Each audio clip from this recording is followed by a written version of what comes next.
রাষ্ট্রপতি কিভাবে বাংলাদেশের বাইরে যে চিকিৎসা সেবা নেওয়ার সুযোগ পাচ্ছে, এইটা বাংলাদেশের নাগরিকদের কাছে প্রশ্ন আমাদের পক্ষ থেকে। আমাদের রক্ত কি, আমাদের রক্তের গরম কি শীতল হয়ে গেছে? আমরা কি ঠান্ডা পড়ে গেছি?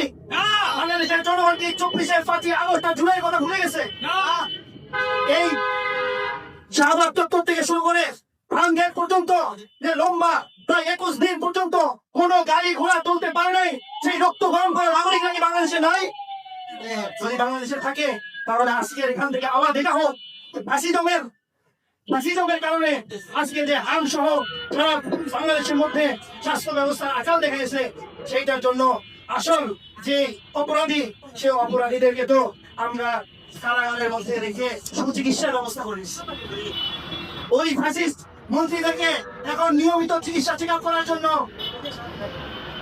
এমআরআই কেয়ার হসপিটালের মধ্যে নিয়ে যাওয়া হচ্ছে। আমরা দেখছি ইবনে সিনায় ভর্তি করে চিকিৎসা দেওয়া হচ্ছে, আমরা দেখছি মেরিনোভায় চিকিৎসা দেওয়া হচ্ছে, আমরা দেখছি বাংলাদেশের যত বড় বড় হাসপাতাল আছে, ক্লিনিক আছে, সেগুলো এখন স্পেশাল ভাবে ঢাকা কেন্দ্রীয় কারাগারের একটা ঘর বানানো থাকে। এগুলো কেন? ফ্যাসিস্ট মন্ত্রীদের আর ওই সমস্ত রক্তবিগ খুনিদের আশ্রয় দিয়ে তাদেরকে সুচিকিৎসা দেওয়ার ব্যবস্থা, এটা যেমন অন্তর্বর্তীকালীন সরকারে দাঁড়িয়ে রাখতে পারে না, তেমনি বর্তমান সরকার যারা গত 17 বছর হাসিনার বিপরীতে কথা বলে গেছে, ফ্যাসিজমের বিরুদ্ধে কথা বলে গেছে, আজকে ওই বিএনপি সরকার নিয়ে দেখতেছি বিড়ালের মতো সংসদে বসে মেয়াও মেয়াও করে।